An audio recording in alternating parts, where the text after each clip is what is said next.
Nós vimos nos capítulos anteriores, então, Paulo sendo julgado em Cesareia, né? Ele já tinha sido avaliado, julgado perante o Sinédrio, lá em Jerusalém, depois o Sérgio Paulo, lá o centurião, o comandante da guarda de Jerusalém, também já havia avaliado a situação dele, depois o governador Félix o julgou e inocentou, depois o governador Festo o julgou e inocentou, depois o rei Agripa o julgou e inocentou também, mas de qualquer maneira ele tinha apelado a César para poder ter garantia de salvar a sua vida, e ele agora estava de caminho para Roma. Então a gente tem que ver agora a viagem que Paulo vai fazer para Roma. E o título que eu dei a esse estudo é A Viagem de Paulo para Roma, os ventos da vida. Né, como uma analogia, como um paralelo com os ventos que nós enfrentamos na vida. E aqui é preciso a gente fazer algumas observações antes mesmo de começarmos a analisar o capítulo. Primeiro é que você vai perceber que o texto é cheio de detalhes técnicos e geográficos. Talvez você fique se perguntando, mas para que tanta coisa assim, tanta minúcia geográfica, lugar que eu nunca ouvi falar, acidente geográfico que eu não sei nem qual é, lugar que eu não sei nem onde é que fica, aparelhos de navegação que eu não sei nem o que são. Para que isso tudo? Mas quando você começa a estudar um pouco de literatura antiga, você vai ver que este é o único texto de toda a literatura antiga que tem tantos detalhes assim. Há muito pouca literatura antiga que fala de detalhes de navegação. Existe, por exemplo, na Odisseia de Homero, fala da navegação, mas é cheio de lendas, de coisas fantásticas. Não tem esses detalhes todos. E, à medida que os estudiosos foram fazendo pesquisa, eles perceberam que isso aqui tudo se encaixa com a realidade que a arqueologia descobre, que a geografia descobre. E chega a uma conclusão que só alguém que estava presente em um navio na segunda metade do século I depois de Cristo é que pode ter escrito isso. Quem é essa pessoa? Lucas. Então, esses detalhes todos apontam para a autoridade e autenticidade da Bíblia. Para nós, isso é chover no molhado, nós já cremos nisso. Porém, é bom porque confirma aquilo que nós já cremos e nós podemos contar para as pessoas. A veracidade da Bíblia é atestada por tantos detalhes assim, que não existe em nenhum outro lugar na literatura antiga daquela época. Uma outra coisa que é importante você perceber é que muita coisa aqui vai estar prestes a dar errado. As coisas vão acontecendo e, de repente, tudo vai descambar para o desastre. No entanto, não descamba. Porque sempre aparece alguma coisinha assim que impede. Sempre aparece alguma coisa que, na última hora, que dá um livramento. E você percebe que nada escapa ao controle de Deus. Deus, às vezes, usa coisas sobrenaturais, às vezes usa recursos naturais, pessoas, mas nada escapa ao controle dele para que o propósito de Deus seja atingido. E, finalmente, quando nós começarmos a estudar as várias partes, de vez em quando eu vou mostrar o paralelo que existe entre o que Paulo está enfrentando e a nossa vida. A nossa vida também é uma caminhada, isso você já sabe, mas talvez você não soubesse, é que a nossa vida, às vezes, é uma derrota. Não derrota no sentido de comum da língua portuguesa, mas no sentido marinheiro. Derrota no sentido marinheiro é a rota que você percorre, tá? É um termo náutico, tá? O navio cumpre a sua derrota.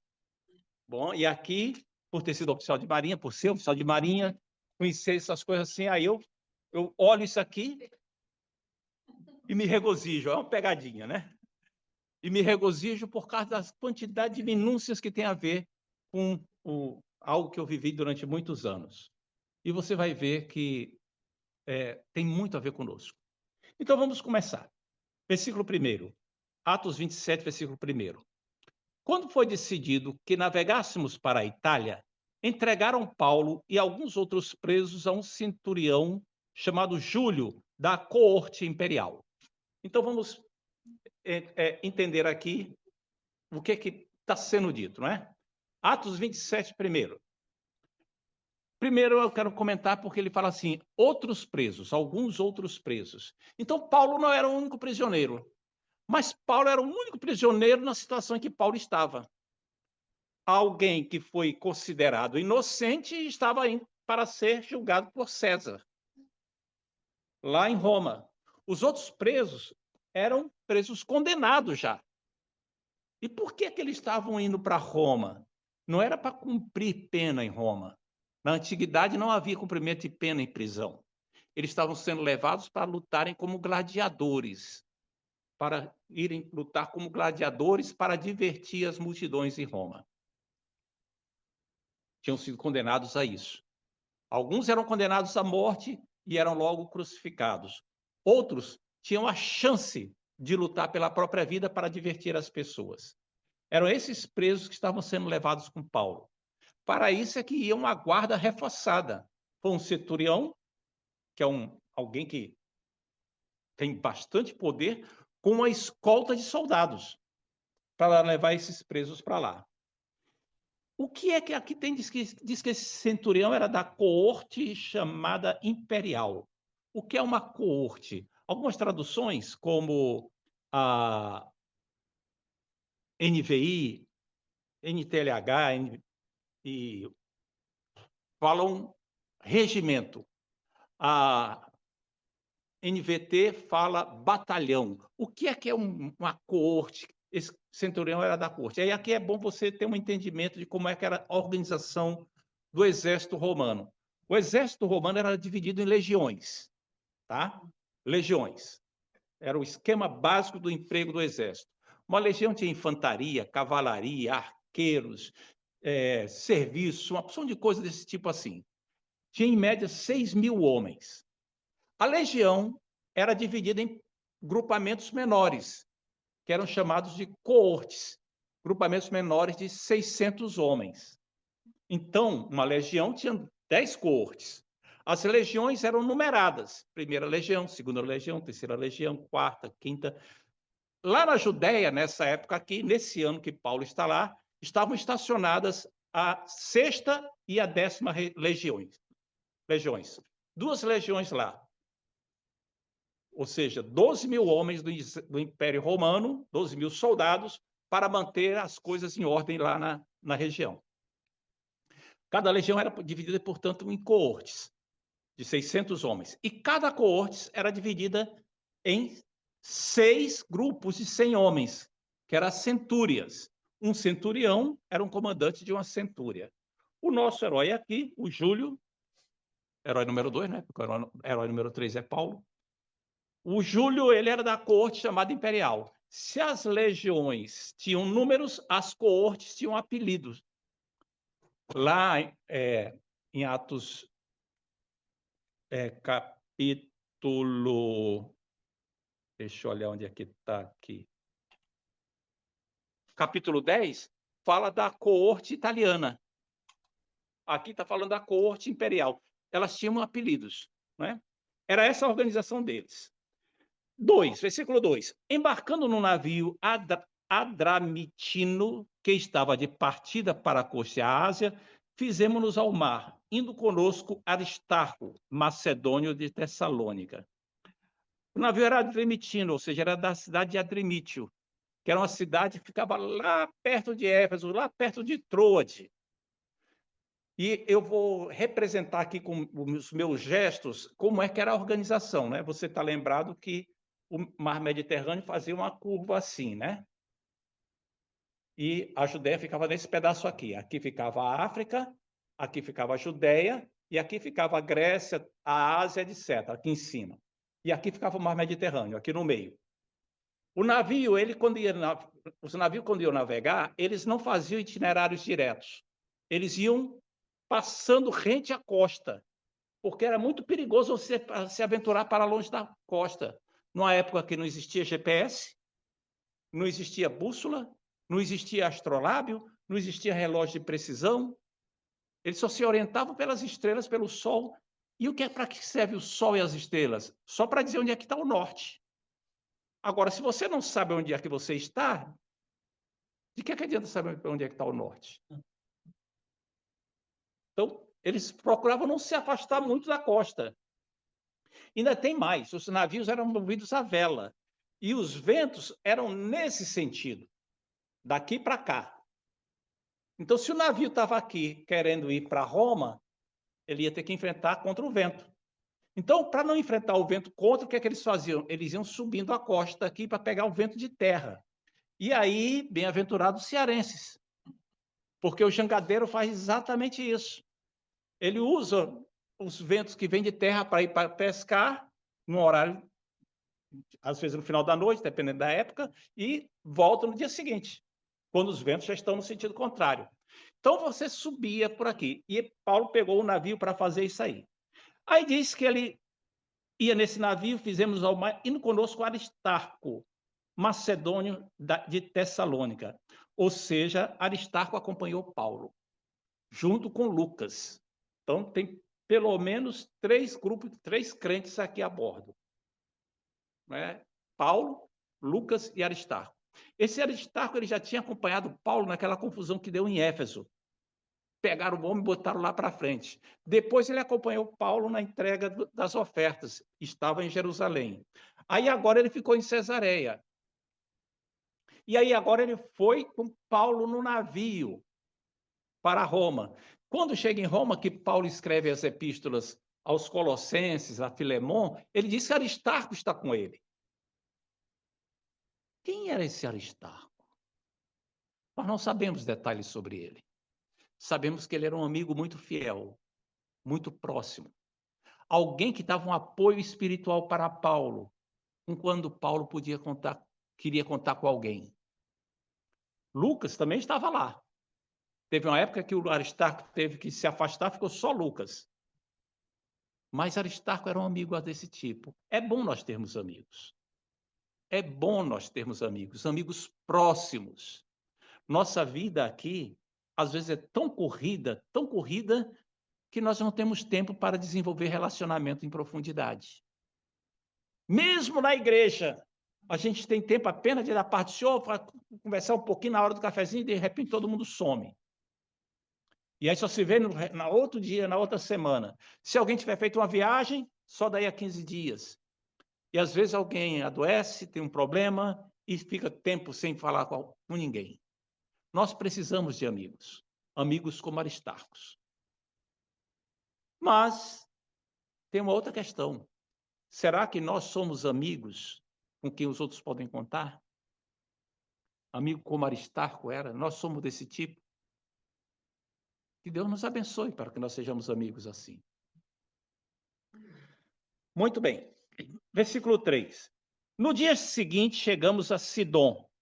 E Júlio, tratando Paulo com humanidade, permitiu-lhe ver os amigos e obter assistência. Sidom ficava aqui, ó, você saindo daqui de Cesareia, ia costeando aqui, ficava na região onde hoje é o Líbano. Subia aqui, ficava a cerca de 120, 130 quilômetros ao norte de Cesareia. Indo por terra, demoraria 4 a 5 dias. O navio ele saiu no dia seguinte chegou lá. Então você nota que os deslocamentos por mar são muito mais rápidos e muito mais seguros. Você imagina o que é conduzir um grupo de prisioneiros que sabem que vão morrer, estão condenados a morrer na arena e que são criminosos, conduzir por terra durante 4, 5 dias, a trabalheira que dá. E aí você vai entender algumas opções do centurião Júlio, de ter optado ir de navio, porque era muito mais rápido e seguro. E você vai perceber também que o Júlio estava tratando Paulo com uma deferência extraordinária. Como é que o cara é prisioneiro, está sendo levado para ser julgado em Cesareia, em Roma, e o comandante lá, o Júlio, libera ele, provavelmente acompanhado de um soldado, é claro, para ir visitar os seus amigos na cidade e obter assistência. Isso foi uma deferência muito grande, uma assistência muito grande. É provável, portanto, que Júlio já conhecesse Paulo, lá de Cesareia, para poder tratá-lo dessa maneira. Ele devia conhecer Paulo, devia saber que Paulo tinha sido inocentado, que ele era um cara decente, cidadão romano, que não era criminoso das coisas que os outros eram, dos outros crimes. Então, tratando com benevolência, e permitiu que ele fosse ver os amigos para obter assistência. O que quer dizer obter assistência? Nessa época, como eu já comentei, o prisioneiro dependia de seus parentes e conhecidos para obter boa comida, roupa de frio, etc. Não, senão ele ia passar necessidade por ter só a ração básica para não morrer, porque afinal de contas era do interesse do império que o cara chegasse vivo em Roma, para ser jogado às feras, lutar com os outros gladiadores, etc. E Paulo recebeu então assistência, foi tratado com muita benevolência.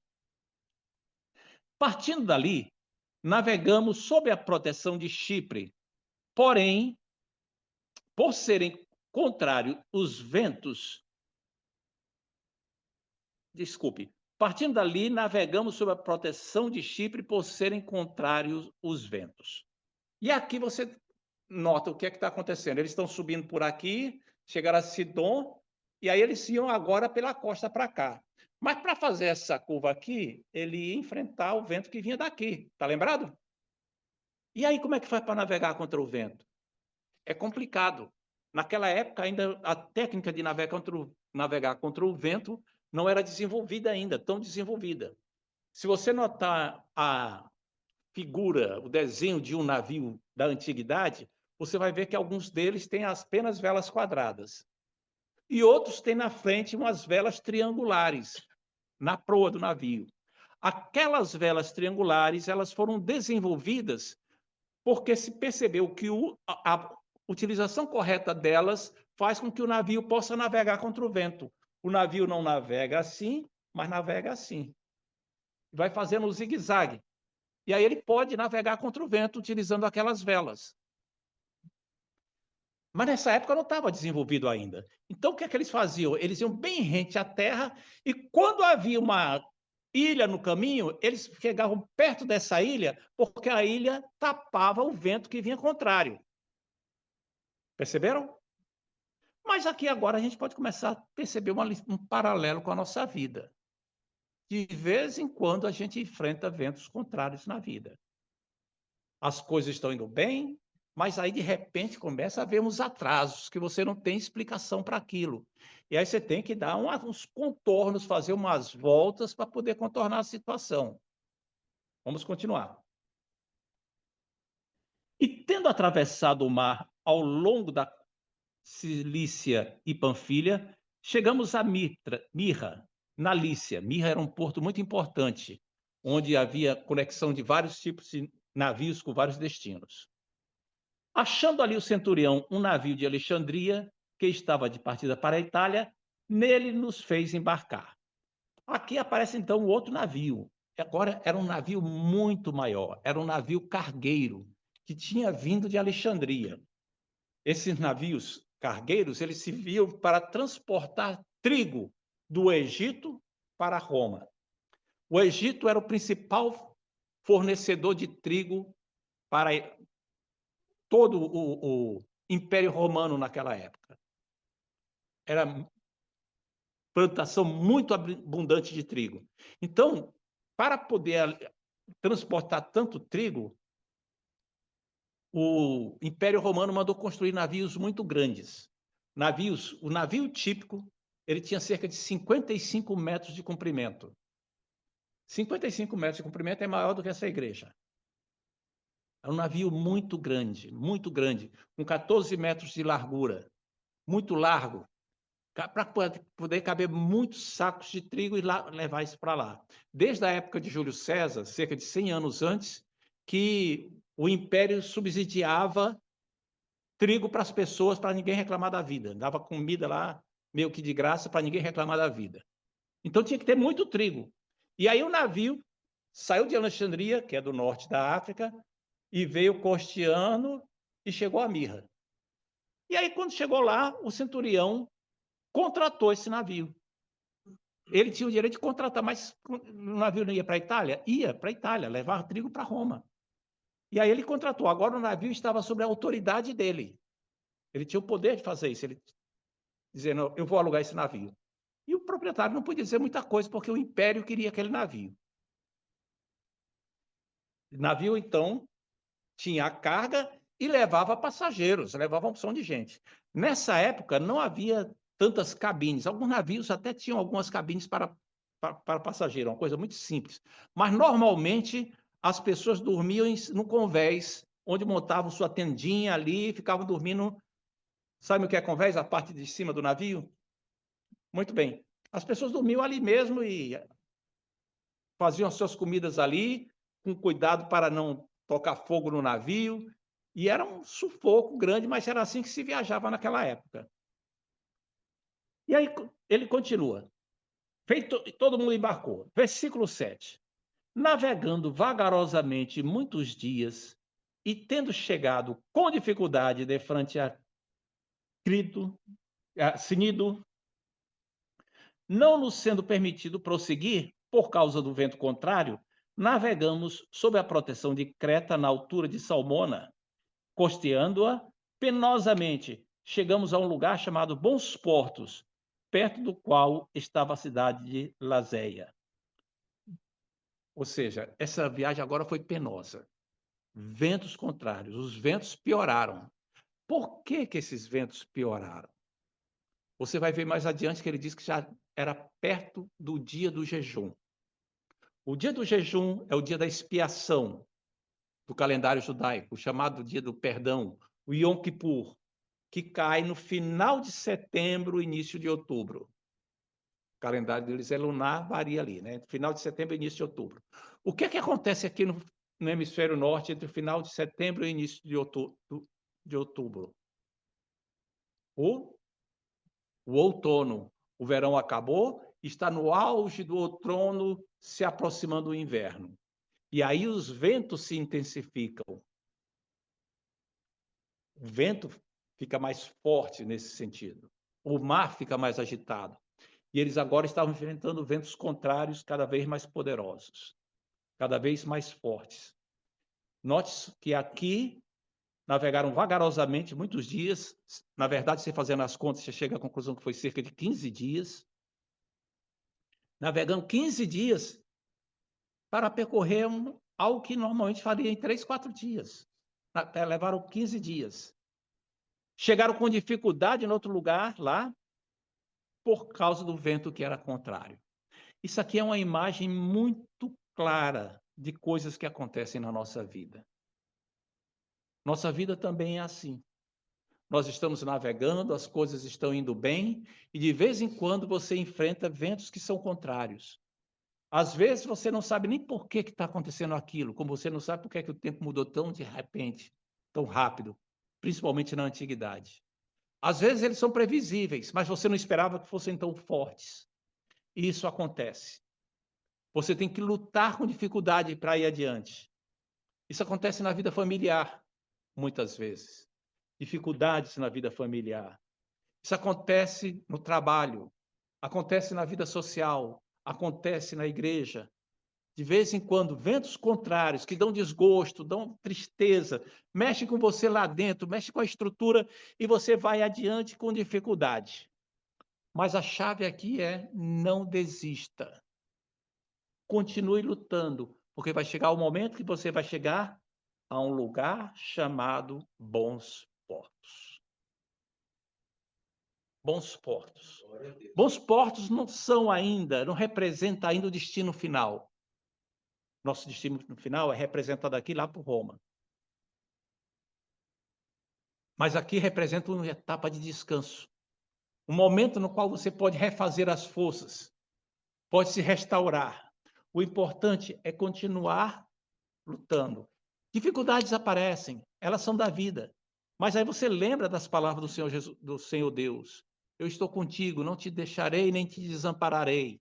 Estarei contigo onde quer que andares. Eu te fortaleço, esforça-te e tem bom ânimo. E você vai se fortalecendo na graça do Senhor. Vai contando com amigos, vai contando com os irmãos. E você vai indo adiante, vai prosseguindo, até chegar num momento de descanso, onde agora as coisas vão progredir, vão adiante. Mas acontece que Bons Portos não é o destino final ainda. Quanto tempo a gente vai ficar lá? Quanto tempo era para Paulo ficar lá? O inverno estava se aproximando.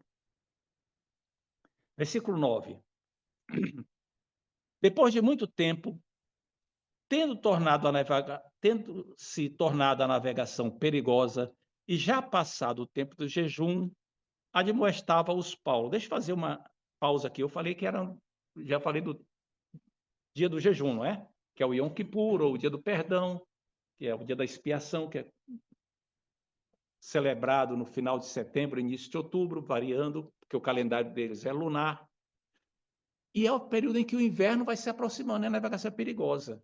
Para você ter uma ideia, lá no Império Romano havia uma regra de navegação que dizia que depois do dia 15 de setembro, a navegação ela era considerada imprudente.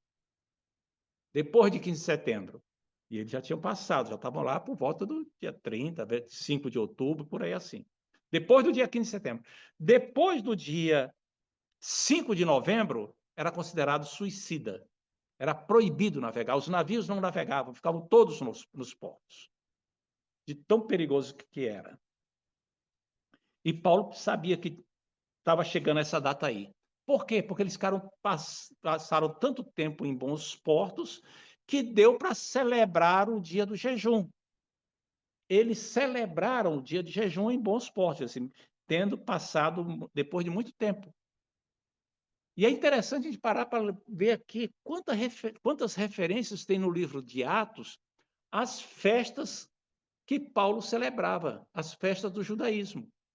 Tem 2 menções à Páscoa, 2 menções ao dia de Pentecostes, aqui fazendo uma menção ao dia de jejum, ou seja, mais uma vez a gente vê que Paulo celebrando as datas religiosas. As datas religiosas devem ser celebradas, elas são marcos importantes, seja o Natal, seja o dia de Pentecostes, seja o dia da Ascensão, Epifania.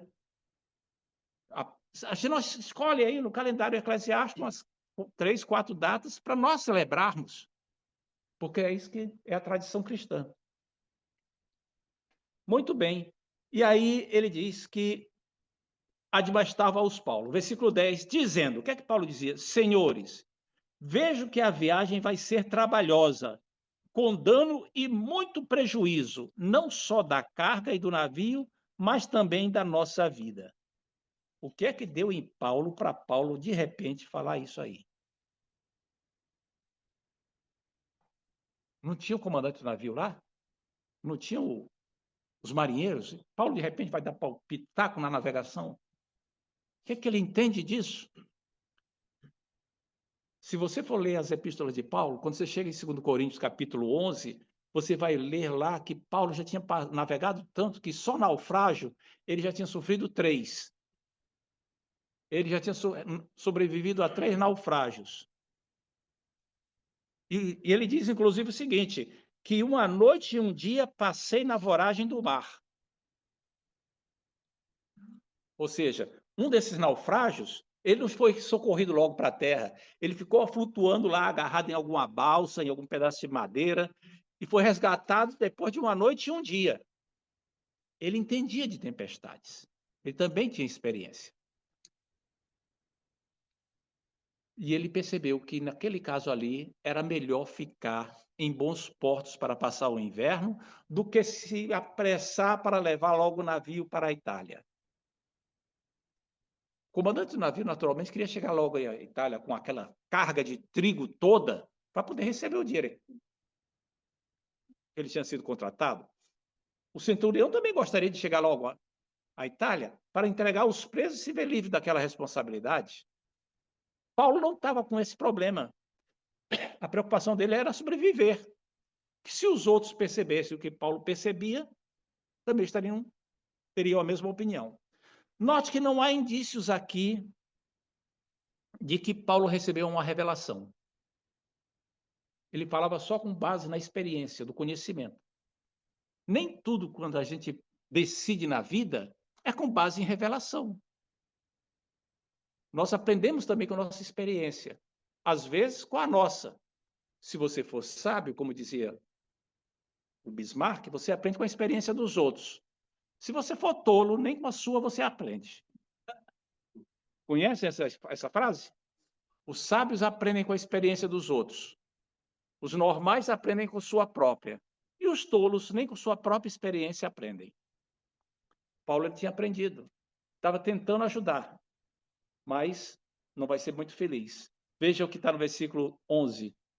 Mas o centurião dava mais crédito ao piloto e ao mestre do navio do que a Paulo, do que ao que Paulo dizia.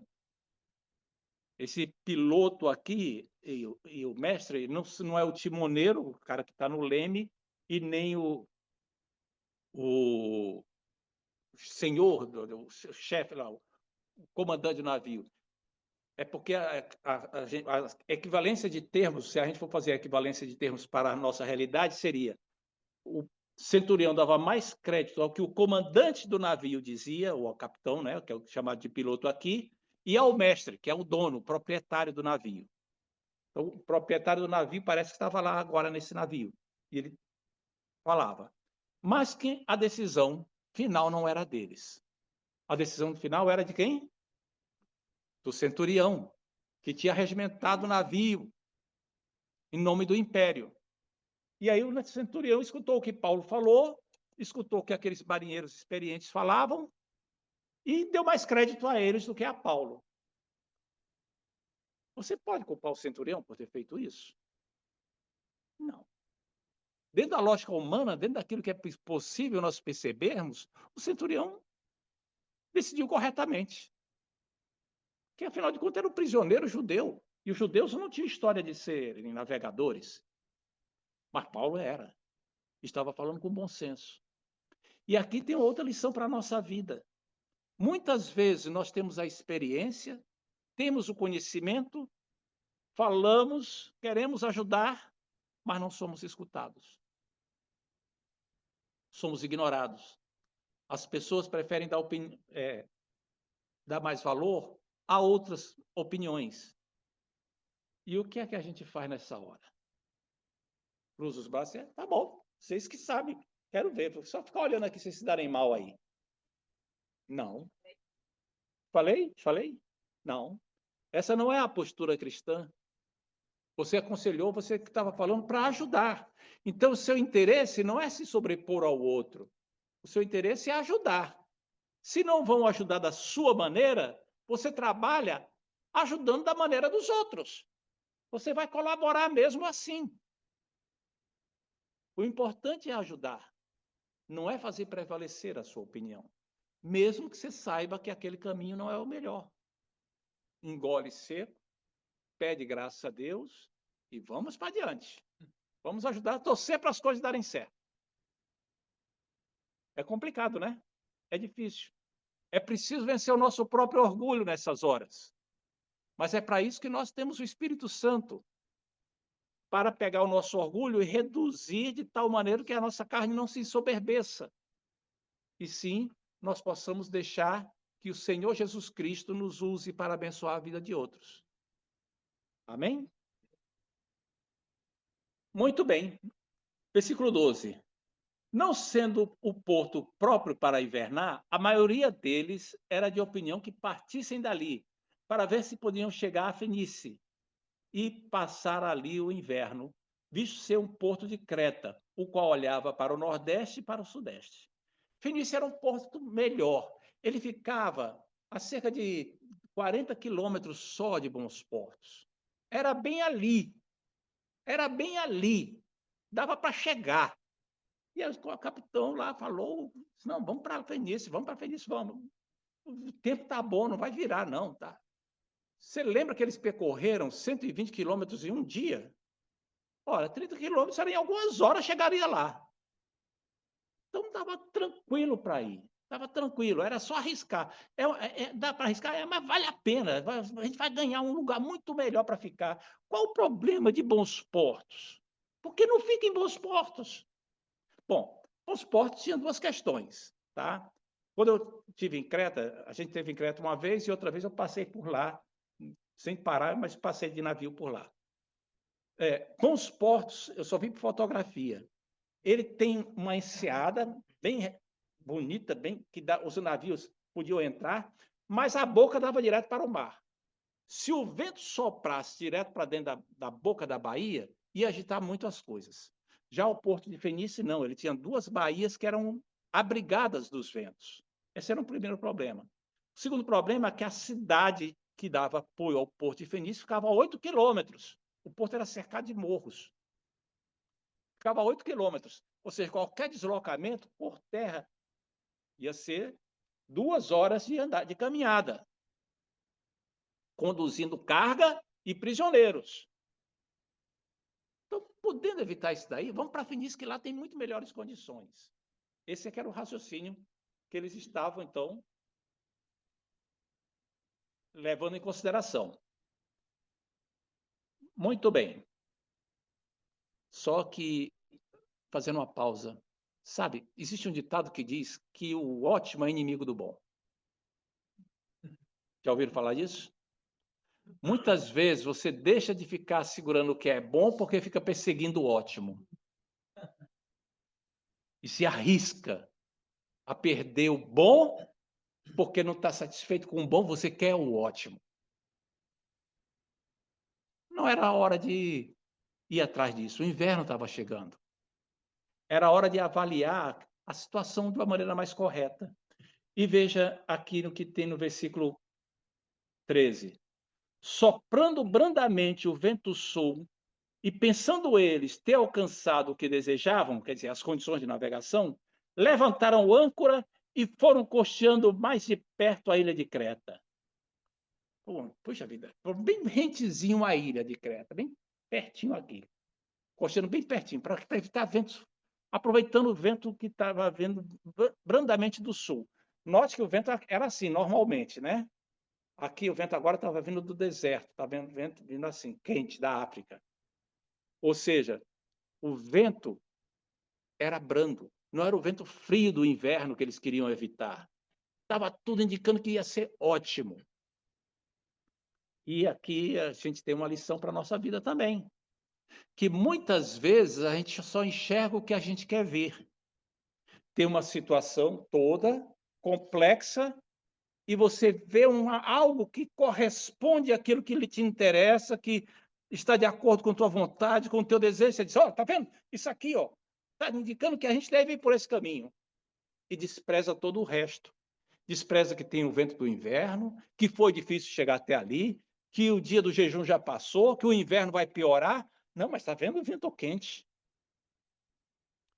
E você se arrisca à toa, porque tem uma coisinha que agrada aquilo que você quer.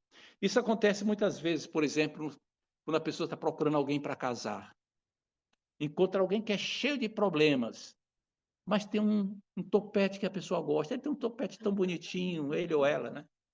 Ou então tem uma orelha maior do que a outra. Eu adoro pessoas que têm uma orelha maior do que a outra. Tem um, não, que canta tão bonita, tão usado por Deus quando canta. Sim, mas acaba de cantar, arranja encrenca com todo mundo. Toca que é uma beleza. Mas não sabe tratar os irmãos. E você olha só aquele aspecto que quer ver. Às vezes acontece nos investimentos, nos negócios, na escolha de uma casa para comprar.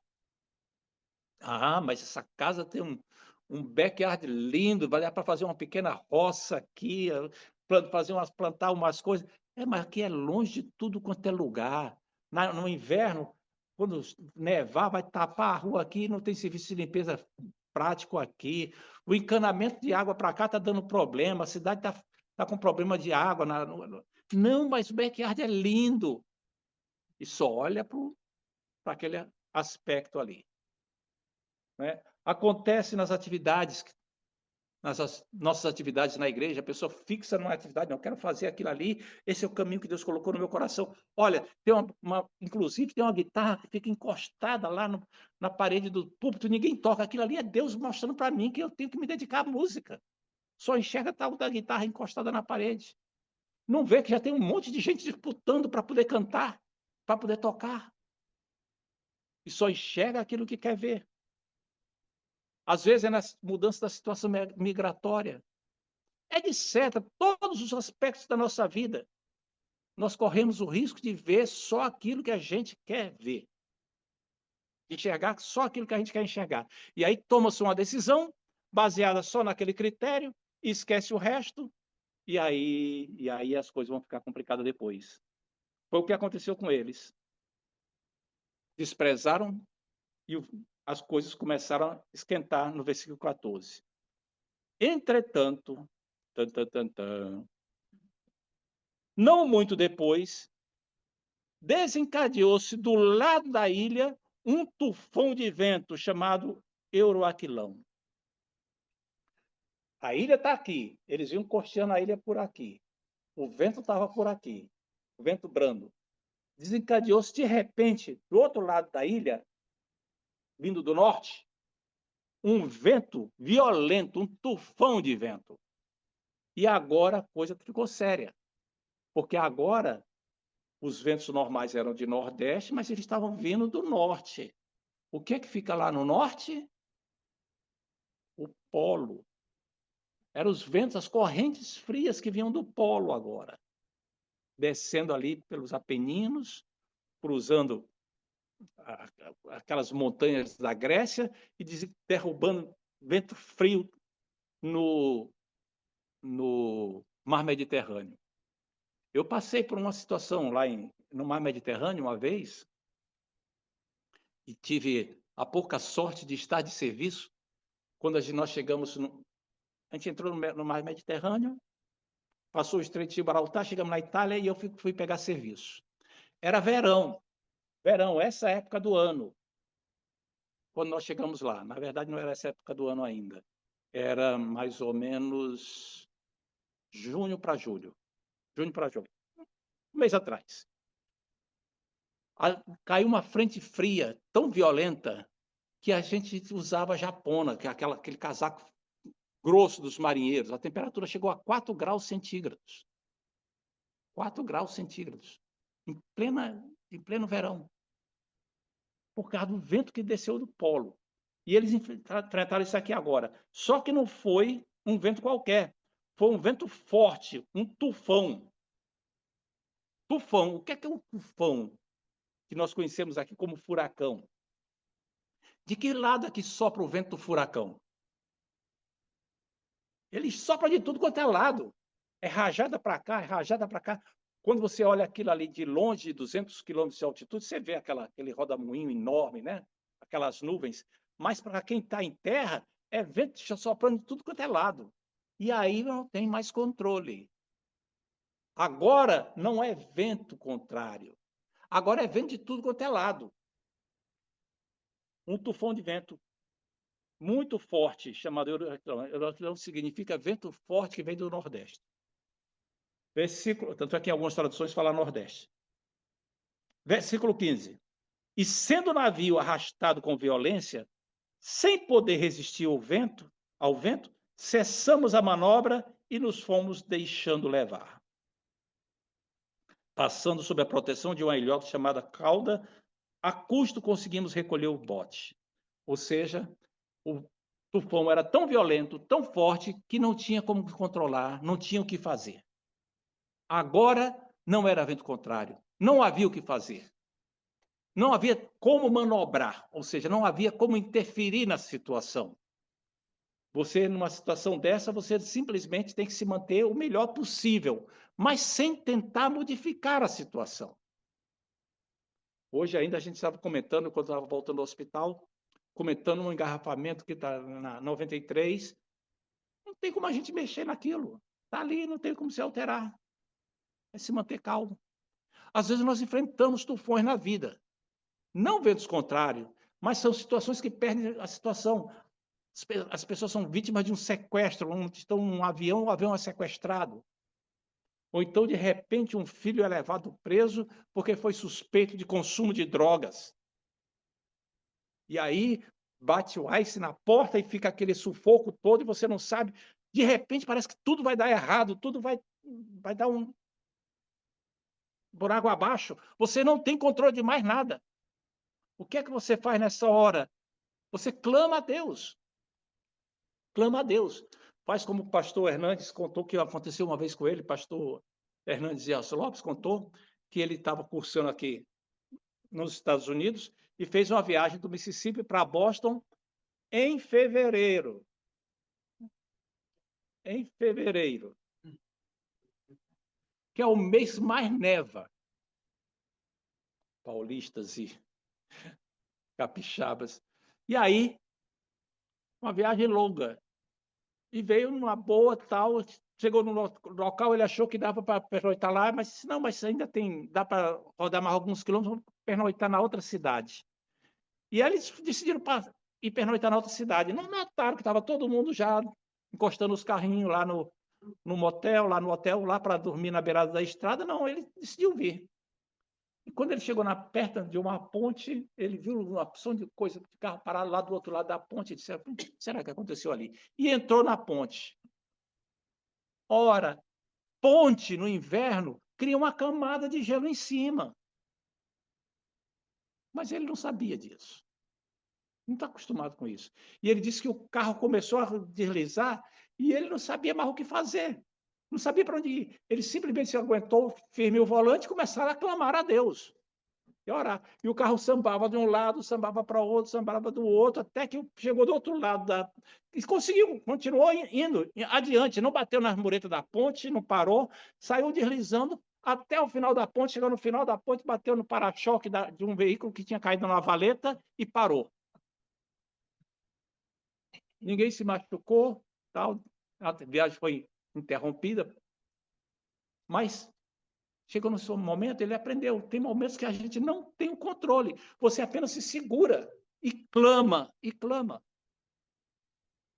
O Viktor Frankl, que é um judeu, fundador de uma escola de psiquiatria muito famosa, ele foi prisioneiro na Segunda Guerra Mundial de campo de concentração nazista. Então, o prisioneiro de um campo de concentração nazista tem uma grande preocupação. Não deixarem matar ele. Não ser morto.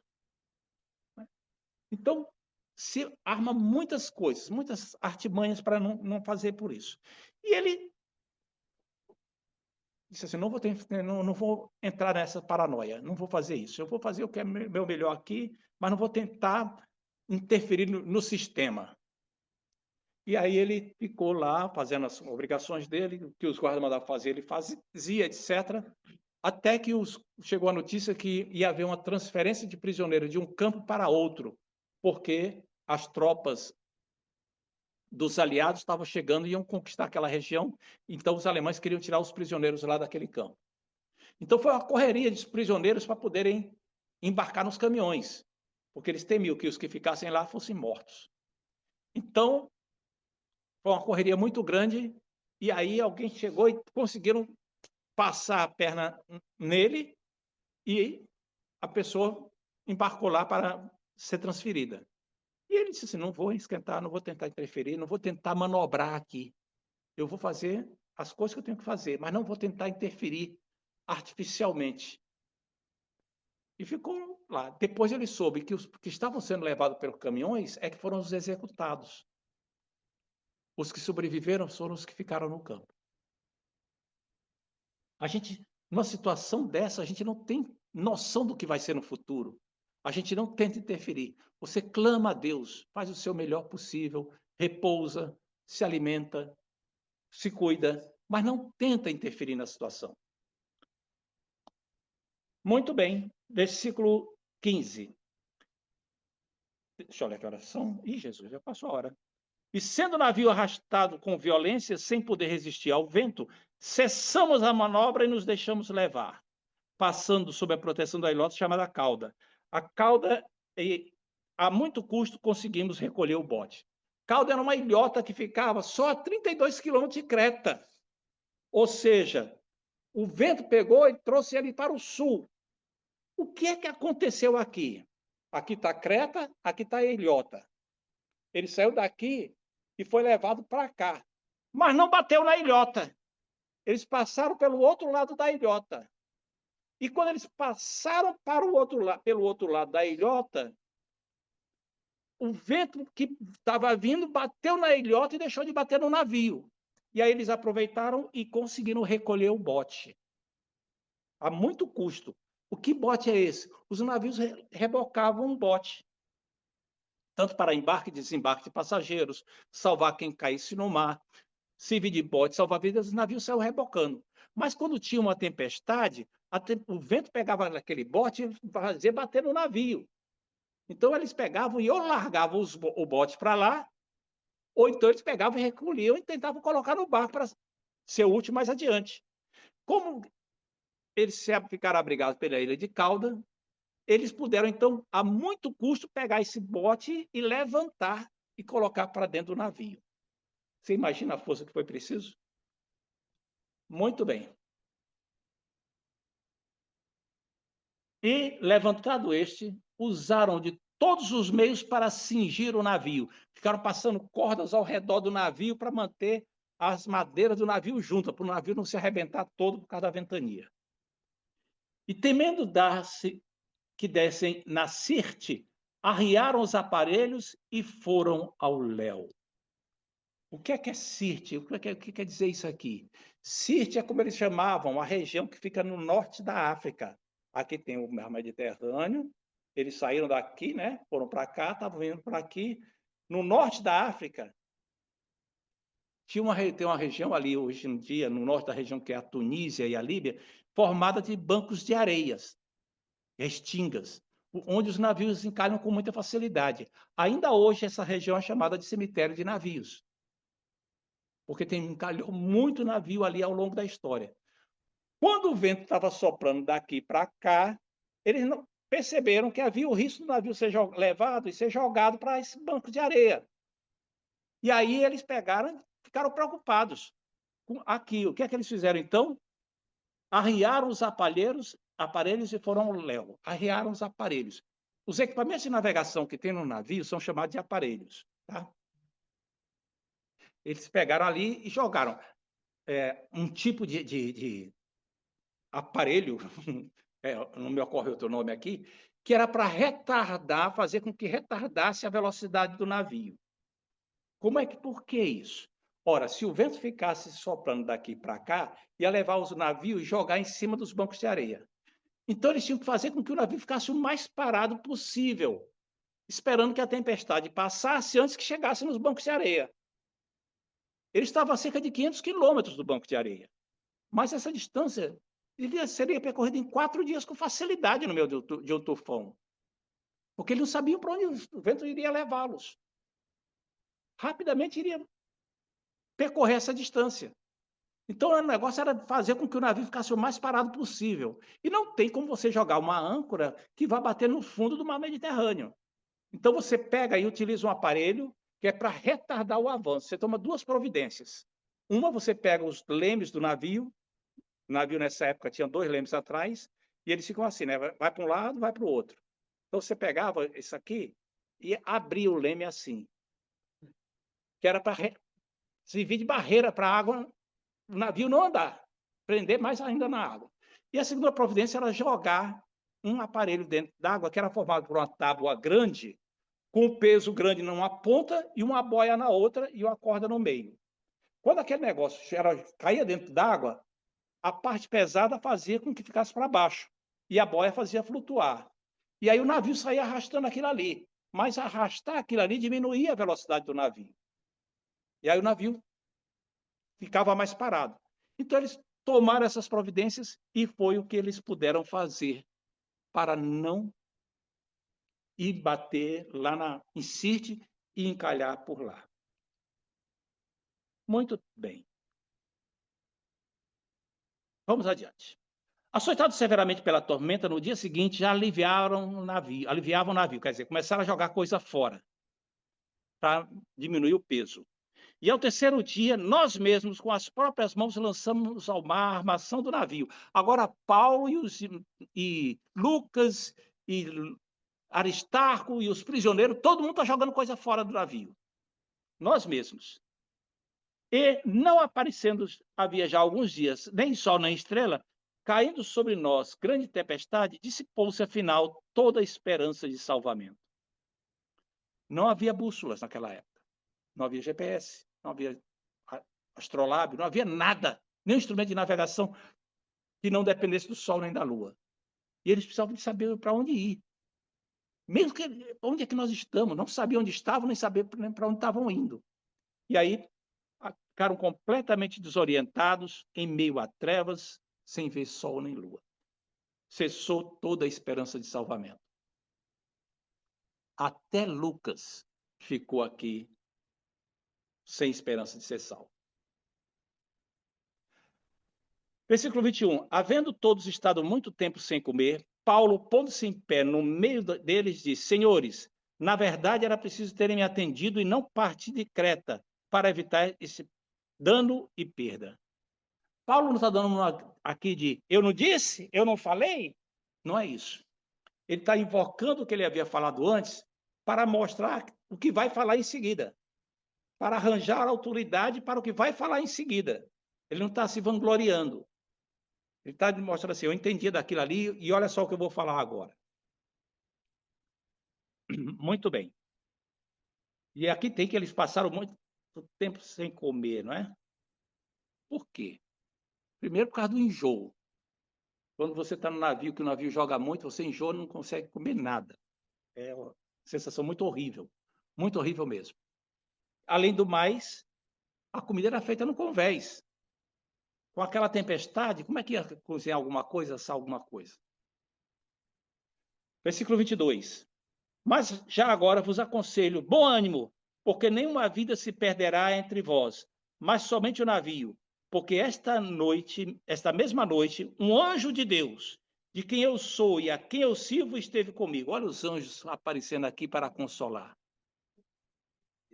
O recurso sobrenatural. Dizendo, Paulo, não temas. Paulo também precisou de um conforto. Paulo também precisou de ânimo. Paulo não era super-homem. Continuando. É preciso que compareças perante César.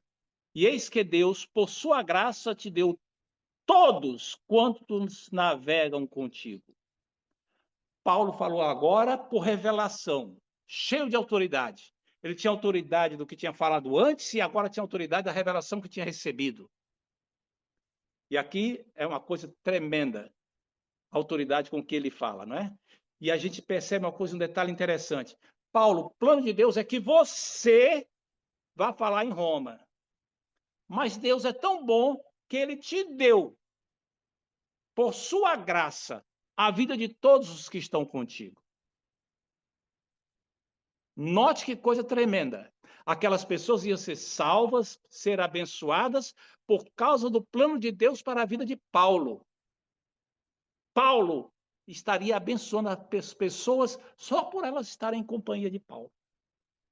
Lá em Jó, capítulo 22, ele faz, que disse muita besteira, disse uma coisa certa. Ele disse assim, e Deus livrará até o que não é inocente. Sim, será libertado graças às purezas das tuas mãos. O que ele faz está dizendo é o seguinte, por causa da tua vida justa, Deus vai abençoar até o ímpio, que não merece, que é impuro, mas está perto de você. Ele também vai ser libertado. E você olhando para o testemunho da Bíblia, você nota que isso aconteceu.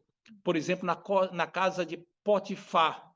José na casa de Potifar, a Bíblia diz que Deus abençoou a casa de Potifar por amor de José. Depois você lê que Deus abençoou a casa de Labão por amor de Jacó. Você lê que Deus iria salvar Sodoma se houvesse 5 justos lá. Ele iria tolerar aquela cidade.